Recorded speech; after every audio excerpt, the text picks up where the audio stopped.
El planeta se divide en dos, hemisferio norte y hemisferio sur, por su línea ecuatorial, que está a la misma distancia de los dos polos geográficos.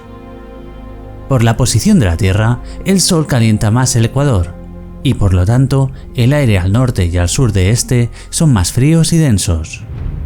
Los aires se mueven por nuestros hemisferios con las llamadas células de Halley. Por esa densidad, el aire frío del norte y del sur fluyen hacia el ecuador, donde siguen buscando el punto más cálido subiendo hacia la estratosfera. Mientras el aire cálido y húmedo del ecuador sube, se enfría, y ya que el aire frío no puede contener tanta humedad como el aire caliente, llueve formando bosques muy densos. Ese aire, al descargar el agua, sigue subiendo hasta llegar a la estratosfera, haciendo que el aire seco vuelva a separarse hacia el norte y el sur. Cuanto más se separa, más seco se vuelve, hasta que en vez de alejarse, se hunde, formando las zonas más áridas del planeta. Estas zonas cubren una tercera parte de los continentes y se caracterizan por recibir menos de 25 centímetros cúbicos de lluvia al año. Lugares muy secos formados de piedra o arena, con temperaturas muy altas durante el día y muy bajas durante la noche.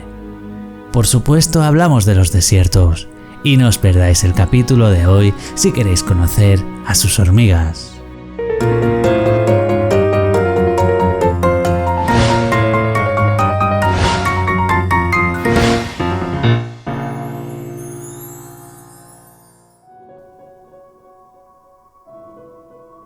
Bienvenidos a Antenas. Hoy os traemos una de esas especies que llaman la atención cuando empiezas en el mundo de la mirmecología. Aparte de su belleza, también por su sistema de adaptación al medio. Quizás por eso también no se aconsejan a criadores inexpertos, pero vamos a ver si entendiendo un poco más a la especie podemos saber qué necesitan y cómo criarlas. Lo primero, presentaros a las Cataglyphis velox. Como todas las Cataglyphis, tienen palpos maxilares larguísimos, mandíbulas triangulares, ojos situados en la parte superior de la cabeza, cuerpo con un solo segmento aislado, como ya sabemos el peciolo, que tiene forma de cuña y está situado entre el mesosoma y el gastro. No tienen aguijón y presenta hendidura cloacal circular llamada acidóporo. Fosas antenales situadas muy cerca del margen superior del clípeo, incluso tocándolo a veces. Destaca una longitud de patas muy larga. Y también su bicolor, con el gastro negro y el resto de cuerpo difuminado de negro a rojo mate.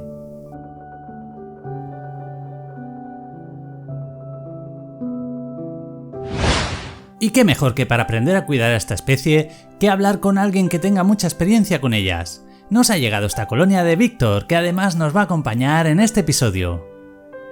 Hola Víctor, muchas gracias por venir al canal y ayudarnos a todos un poco con tu experiencia en Cataglyphis. Pero antes de nada, cuéntanos un poco, ¿qué te llevó a compartir esta pasión que tenemos todos por las hormigas?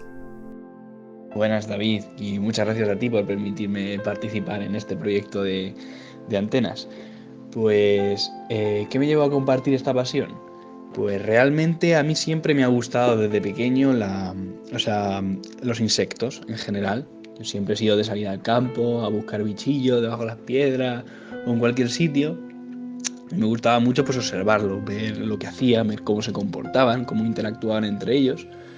Y digamos que eso me ha, desarrollado el gusto porque luego me decantara yo por estudiar biología. Estoy estudiando aquí biología en la Universidad de Granada y poco a poco, al principio de la carrera, pues yo ya iba pensando en que lo que me gustaban eran los insectos, pero a lo largo del primer año y principio del segundo me di cuenta que el grupo de insectos que más me llamaba la atención eran las hormigas. Y bueno, poco a poco fui informándome, consiguiendo mis primeras colonias, como siempre al principio las Mesor de todo el mundo. Y me di cuenta también de que en mi universidad pues estaba Alberto Tinaut, que es un reconocido mirmecólogo, y entonces pues empecé a hablar con él, le ayudé en alguna cosilla, le fui mostrando algunas especies que encontraba, que no sabía identificarlas.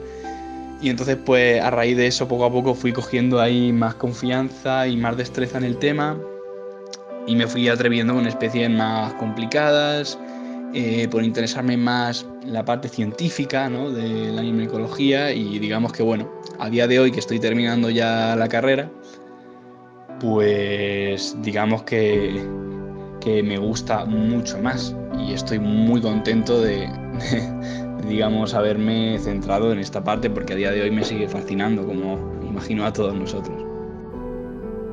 Como vemos, tenemos la oportunidad de aprender mucho contigo sobre Cataglyphis. Si te parece, construiremos una configuración apropiada para ellas mientras te vamos consultando una serie de dudas. Y para ello, y después de tus estudios y pruebas de cría, ¿puedes decirnos en qué se basa tu configuración y cómo construir un terrario apropiado?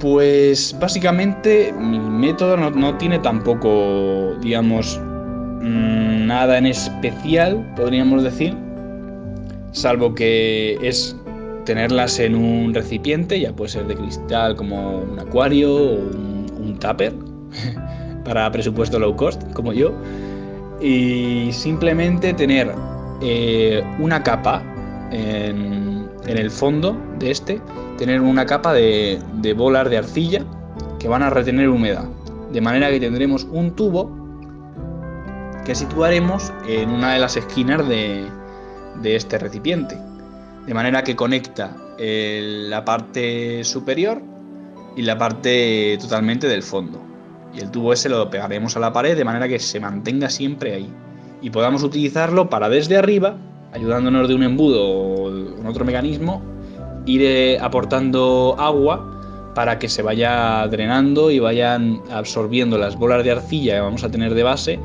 vayan absorbiendo toda el agua y poco a poco la vayan soltando y aportando humedad a las capas superiores. Por encima de esta capa de bolas de arcilla tendríamos una capa de fibra de coco, simplemente también porque la fibra de coco retiene también la humedad y bueno, va a actuar de interfase para la zona de bolas de arcilla y la zona más grande, que va a ser la de arena arcillosa. Esta arena arcillosa va a ser muy importante porque las Cataglyphis van a excavar y van a construir sus galerías, y para que no se nos derrumben, pues esta arena debe tener un porcentaje de arcilla bastante alto, de manera que aguante las posibles perturbaciones que tenga nuestra mesa o el sitio donde la tengamos, sin que ellas pues sufran derrumbamientos, vaya. Entonces esta capa de arena arcillosa pues tiene que ser la mayor posible, o sea, lo más grande posible, porque digamos que los nidos de las Cataglyphis en la naturaleza se expanden bastante a gran escala, tridimensionalmente, tanto en profundidad como en largo, como en ancho, todo. O sea, son bastante grandes. Entonces, cuanta más cantidad de capa tengamos de arena arcillosa, pues más disponibilidad de espacio van a tener para ellas. Y además, como van a crear tantas galerías, pues es muy posible, si no seguro, que van a acabar construyendo galerías alrededor de las paredes. Entonces vamos a ir pudiendo ver cómo van prosperando. Y ya por encima de esta capa podríamos poner decoraciones tipo cortezas de árboles, piedras, demás, que podemos aportar de esta manera pues un poquito de ambientación desértica, ¿no?, digamos. Y luego además pues este tupper podemos conectarlo a una caja de forrajeo mayor, donde ya ponerle lo que queramos, y que ahí queremos poner otras cosas que sean más vistosas, que caractericen más el entorno y tenerlo más como una zona de forrajeo aparte, pues perfecto. Ellas, ya te digo, en este sistema me están funcionando tanto las Cataglyphis Rosenhaueri como las Cataglyphis Velox, de momento. ¿Cuántas especies estás criando ahora mismo de Cataglyphis? Pues ahora mismo 2. Y realmente siempre, bueno, ahora mismo 2 y siempre 2, yo creo. Porque en un principio tuve Cataglyphis ibérica, pero no me acabaron de convencer y al final se las acabé regalando a un amigo. Y las tiene él, si no me equivoco. Entonces yo empecé, digamos, con las Velox. Conseguí, porque aquí en Granada es bastante abundante, entonces conseguir, digamos, los vuelos nupciales, entre comillas, que hablaremos más adelante de ello, de cómo se producen de una manera un tanto específica, digamos que es relativamente fácil conseguir reinas. La parte complicada es mantenerlas, ¿no? Que es lo que vamos a tratar de explicarlo. Pero realmente yo empecé con las Velox. Pillé una colonia cogí como 5 o 6 reinas y le hice una adopción de obreras. Y entonces pues intenté mantenerlas, ¿no? Diferentes tipos de setup, al principio acrílico, tal, no sé qué. Y no me funcionaban. Entonces poco a poco fui teniendo mis más y mis menos, hasta que al final pues han quedado reinas y unas obreras en el setup que más adelante explicaremos. Y el año pasado pude conseguir Cataglyphis rosenhaueri, que también es bastante frecuente aquí en esta zona. Y bueno, son bastante más sencillas de mantener. Si le das una adopción de obreras inicial, más o menos se mantienen en el mismo setup que he diseñado, y la verdad que están bastante bien. O sea, las Velox sería el segundo año que las tengo, es decir, este es el segundo invierno que pasan, y las Cataglyphis rosenhaueri sería el primer invierno que pasan. Y de momento bastante bien. No me he planteado tener ninguna otra. Si encuentro, por ejemplo, Cataglyphis hispánica, no me importaría tratar de mantenerla. Al fin y al cabo es del mismo grupo que las Cataglyphis Velox. Así que nada, a ver qué pasa. ¿Qué es lo más difícil de criar Cataglyphis y por qué no se aconseja a gente que esté empezando?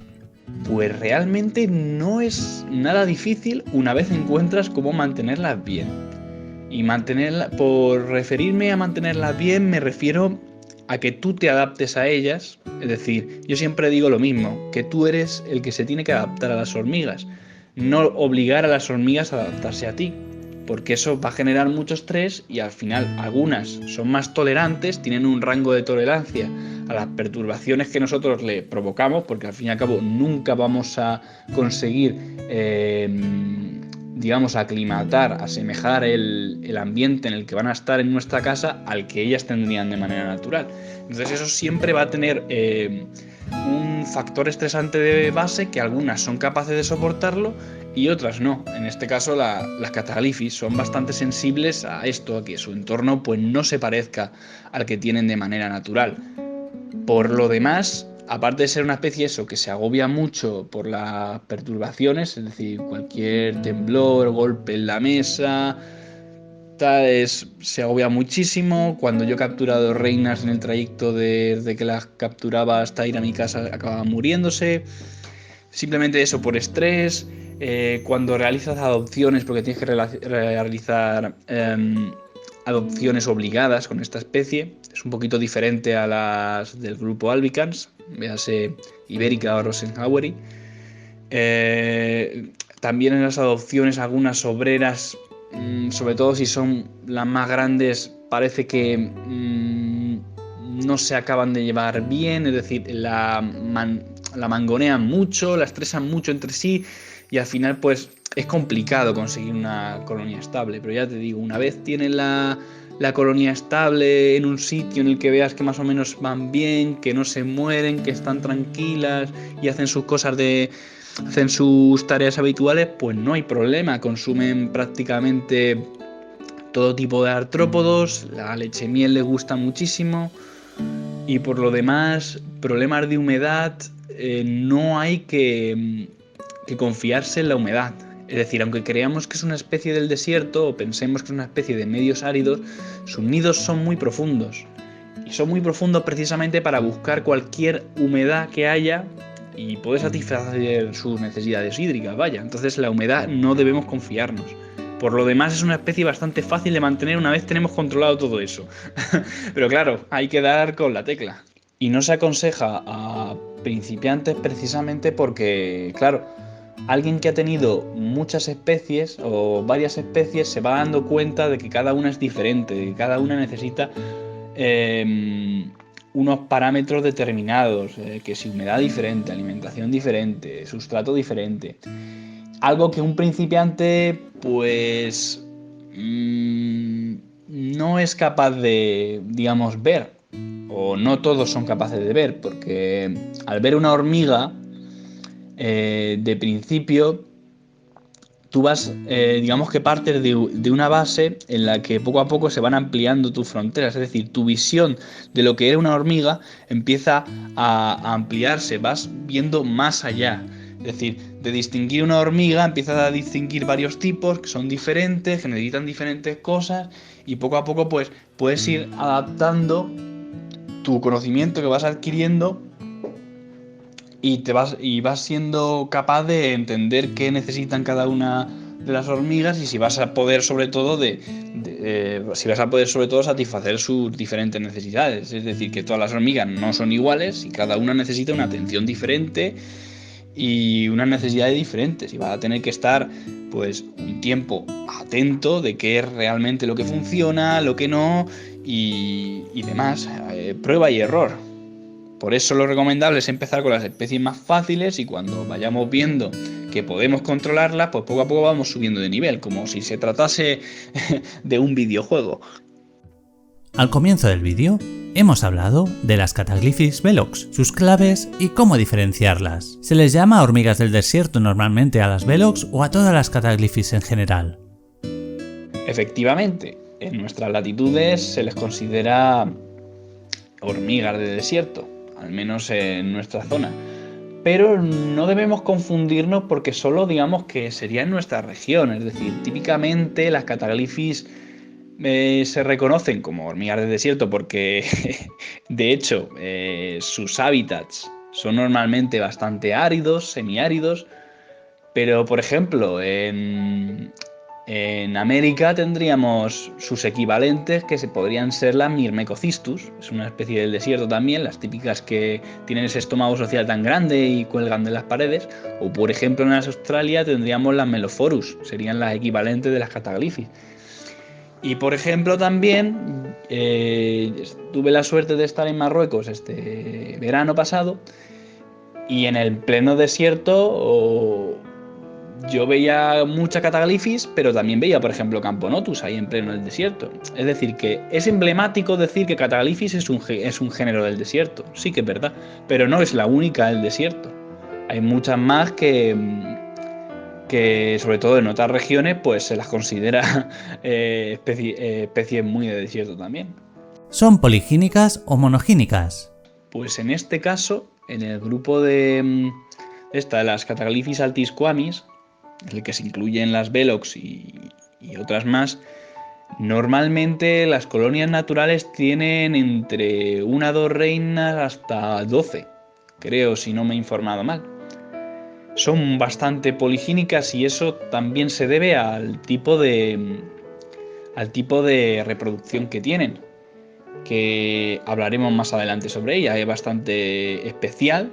Dentro de la conocida como carrera nupcial, no es exactamente una carrera. En este grupo tiene más semejanza, por ejemplo, con las Aphanogaster senilis. Es más parecido con ellas que con la carrera nupcial propiamente dicha del género Cataglyphis. Bueno, hablaremos más adelante de ello. Monogínicas, por ejemplo, Cataglyphis rosenhaueri sí que es monogínica, Cataglyphis ibérica sí que es monogínica, y otras Cataglyphis pues imagino que no las conozco, pero por ejemplo las del grupo albigans que he mencionado, esas sí que son monogínicas, son típicamente de una sola reina, pero en el caso de velox y otras de su grupo sí que son muy poligínicas. ¿Podríamos decir que es una especie policálica como la Cataglyphis ibericus? Pues yo, basándome en observaciones, es decir, esto se tendría que ver más en rigor, yo diría que no. Yo los nidos de velox que he visto tienen una única entrada. Sí que es verdad que muchas veces he visto trasiego de obreras, es decir, transporte pupal entre ellas de un sitio a otro, pero no podría decir que sea policálica, pero sí que los nidos que haya alrededor sí que podrían ser emparentados, es decir, debido a su tipo de reproducción, que estén muy emparentados con ellas, es decir, provengan de una partición del nido original, pero que sean nidos diferentes. Esto implica que la agresividad entre ellos va a ser prácticamente nula, porque están muy emparentados entre sí. Entonces, bueno, yo no hablaría de diferentes nidos, pero digamos que podría, o sea, pero tampoco podría hablar de nidos policálicos, es decir, que pertenezcan a la misma colonia. Como todas las cataglifis viven normalmente en condiciones extremas, ¿es cierto que pueden soportar temperaturas de hasta 50 grados? Pues específicamente 50 grados no te sabría decir, pero precisamente, por ejemplo, este cuatrimestre en la universidad teníamos una asignatura que era fisiología animal y justo en el tema de estrés, que era el estrés animal, hablábamos sobre estrés al calor, ¿no? El estrés que produce las altas temperaturas. Y precisamente tomaba como ejemplo el género Cataglifis. Y es que parece que cuando van a salir a forrajear, como forrajean normalmente en las franjas horarias en las que las temperaturas son más altas, es decir, hay mayor incidencia solar, más radiación y demás, pues antes de salir a forrajear sintetizan una serie de proteínas que se conocen como proteínas de choque térmico. Y esto lo que hace es que aumente la temperatura específica a la que las proteínas se desnaturalizan. Es decir, esta proteína de choque térmico permite que otras proteínas sigan funcionando bien sin que a causa del calor se deteriore su función y dejen de funcionar. Es decir, antes de salir a forrajear, sintetizan más cantidad de estas proteínas, lo que hace que aumente su resistencia para soportar las altas temperaturas y que sigan funcionando con normalidad su fisiología. Entonces es una adaptación que tienen a estos medios en los que la temperatura pues condiciona un factor muy estresante, pero también utilizan a su favor, ya que en esta franja horaria hay pocos depredadores. Entonces es una ventaja salir a estas horas, ya que aparte de no tener competencia tampoco, porque bueno, aparte habría otras hormigas, como por ejemplo, digamos que Velox y Rosenhaueri sí que comparten, digamos, nicho, es decir, el mismo territorio, la misma hora de forrajeo más o menos, pero se reduce mucho la competencia, se reduce la depredación, porque muchos de los depredadores no soportan estas altas temperaturas, y además, pues va a haber disponibilidad de presas, sobre todo de las que no soportan estas temperaturas, y van a yacer muertas y van a poder recogerlas con más facilidad. A esto también tenemos que tener en cuenta el concepto de microhábitat, es decir, nosotros podemos estar tranquilamente a las 4 de la tarde, 3, 4 de la tarde, ahí en medio, viendo las cataglifis, y a lo mejor hace mucho calor. Pero tenemos que pensar que, por ejemplo, a ras de suelo, que ese material, esa arena, esa grava, esa piedra ha estado calentándose durante muchas horas, la sensación térmica va a ser mucho mayor, la temperatura de esa zona va a ser muchísimo mayor. Entonces puede ser que 50 grados e incluso más. De ahí sus movimientos tan rápidos y sus patas tan largas y tan finas para estar el menor tiempo posible en contacto con esas temperaturas. Me estoy aventurando un poco, pero probablemente estoy aplicando un poco mi lógica para entender las adaptaciones que tiene esta especie de hormiga. Es decir, no he buscado específicamente que esas modificaciones morfológicas, esas adaptaciones morfológicas que tenga sean específicamente para eso, pero usando un poco la lógica tiene sentido. Es decir, el suelo se calienta mucho de recibir mucha radiación solar y eso va a hacer que a ras de suelo haya una temperatura muy superior a la que hay en la capa de aire en la que nosotros podemos estar. Entonces digamos que ellas están soportando una temperatura que nosotros pensábamos que ya era alta y de hecho es mucho mayor. ¿En cautividad necesitan mantener algún tipo de temperatura? Pues realmente, por necesidad, te diría que no. Porque al fin y al cabo son especies que se encuentran en nuestra área, en es decir, una zona latitudinal que tenemos nuestros inviernos, nuestro periodo de hibernación y demás, por lo que son especies que están adaptadas a su hábitat. Entonces, en invierno, mucho calor no hace. Entonces ellas están muy aletargadas en sus nidos. Que puede algún día sale el sol, calienta un poco más la superficie o la piedra debajo de la que están, lo que sea, pues es posible que suban buscando ese calor. Pero sobre todo para que favorecer ese ligero metabolismo que puedan tener durante el periodo, digamos, de hibernación, por así decirlo, de diapausa, mejor dicho. ¿No? Pero realmente no es necesario. Sí que es verdad que durante todo el año es bueno mantener una temperatura relativamente alta, en torno a 25 o 26 grados, cosas así, porque sí que es verdad que eso acelera el metabolismo y permite que la prole se desarrolle más rápido. Que la prole se desarrolle más rápido, que la tasa de oviposición de la reina sea mayor. Es decir, en los animales exotermos sí que es verdad que el aumento de temperatura, el aplicar temperatura extra, favorece su desarrollo. Ahora bien, en la naturaleza están acostumbradas a realizar diapausa. Si tenemos una temperatura durante el invierno mucho más elevada de la que le corresponde, pues igual sí que tiene algún tipo de alteración en los biorritmos de esta especie. Lo dicho, no sé si hay algún estudio científico de esto, pero hay muchos biorritmos que están determinados genéticamente y si alteramos, digamos, estos factores puede pasar de ser beneficioso a perjudicial. También como marca de la especie constan de una visión extremadamente buena y se pueden orientar astronómicamente por la posición del Sol y la Luna. De la Luna no sabría decirte porque normalmente por la noche no tienen actividad. Es decir, son especies que, bueno, como hemos mencionado anteriormente, aprovechan esa franja horaria en la que las temperaturas son más elevadas y hay mucha radiación, mucha luminosidad, y bueno, aprovechan sus adaptaciones para tener su mayor actividad en esas horas del día. Por la noche el nido normalmente o lo taponan o prácticamente no hay actividad. Durante el día es una especie que confía mucho en su visión.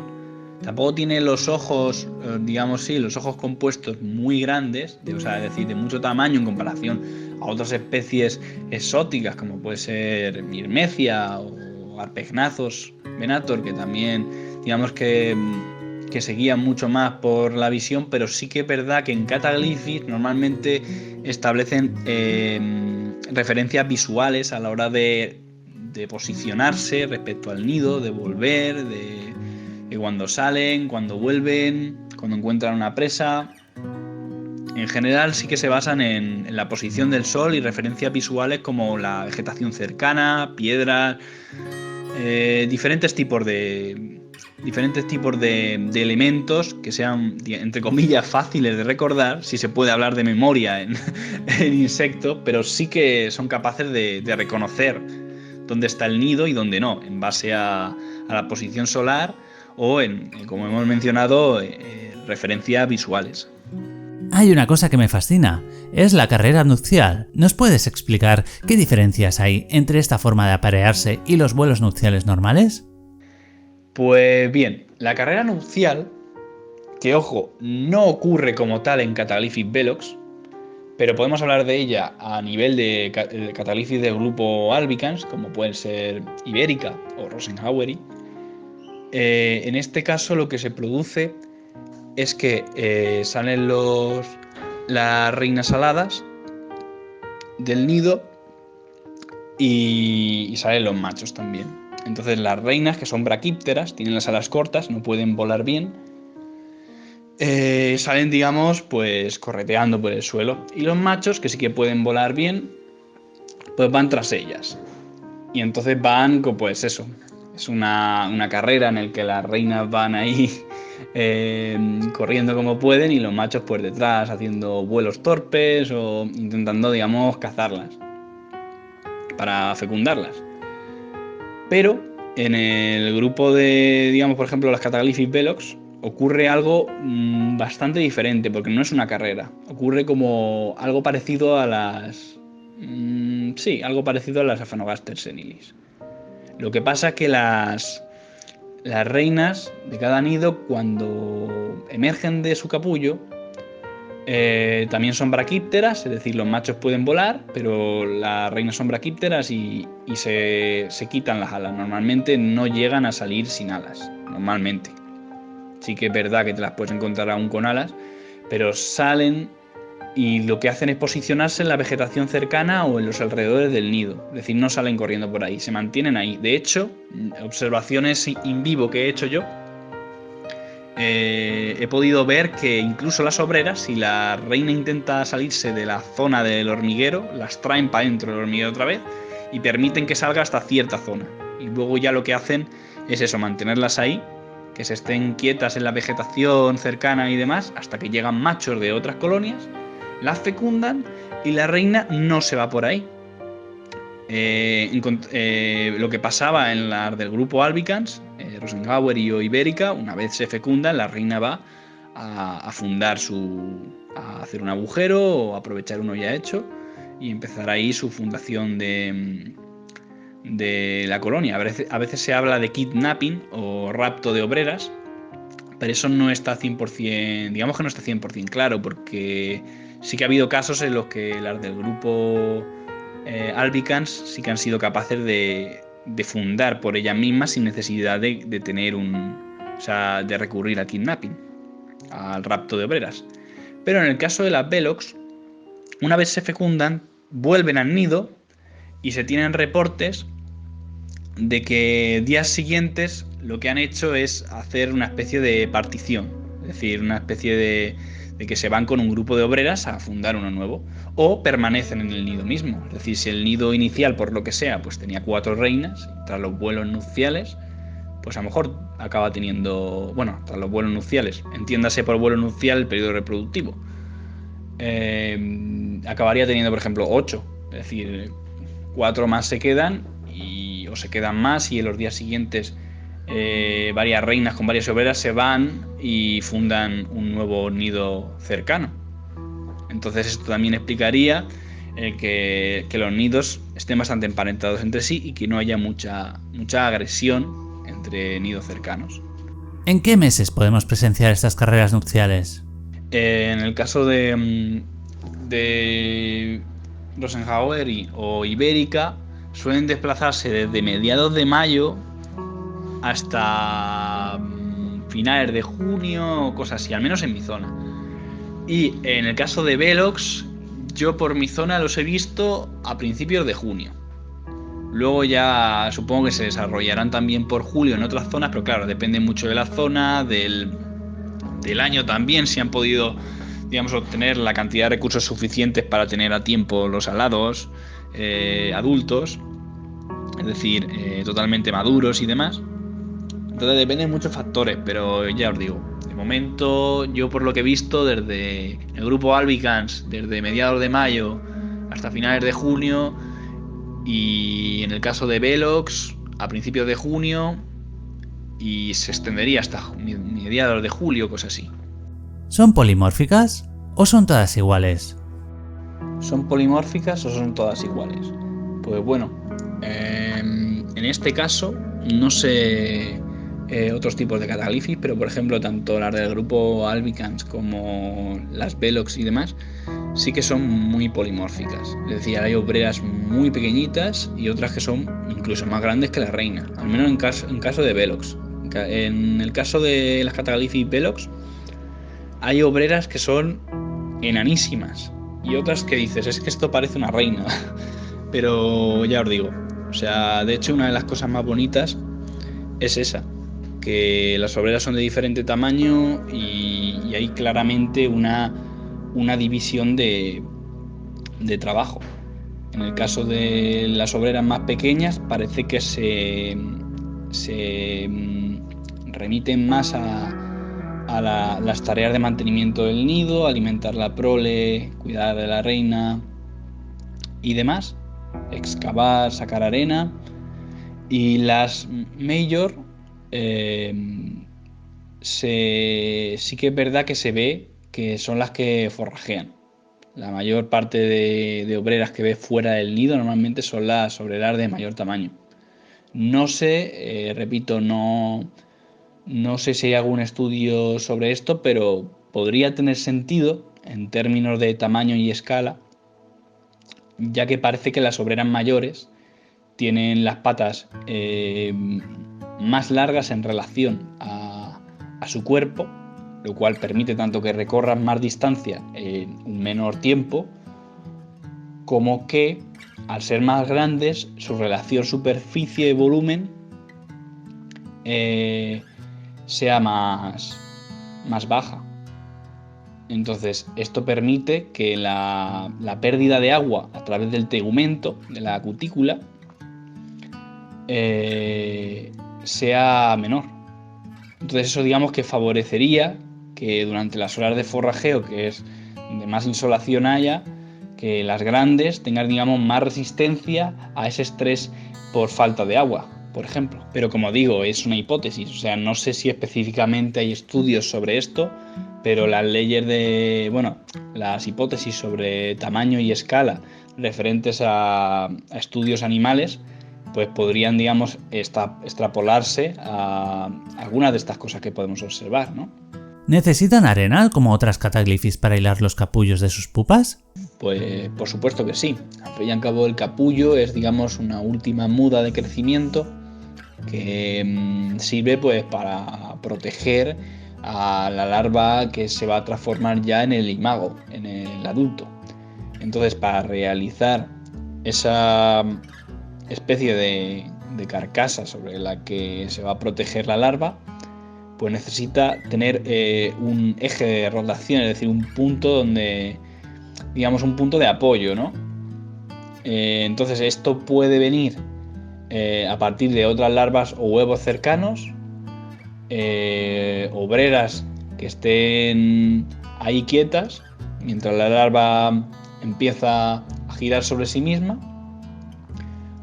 y tenga rozamiento con ellas, claro, o directamente de la arena, del sustrato en el que está, a partir de los granitos que hay, pues permiten que haya rotación, haya contacto y poco a poco pues vaya desprendiéndose de esa piel para que poco a poco pues se vaya secando y vaya formando el capullo.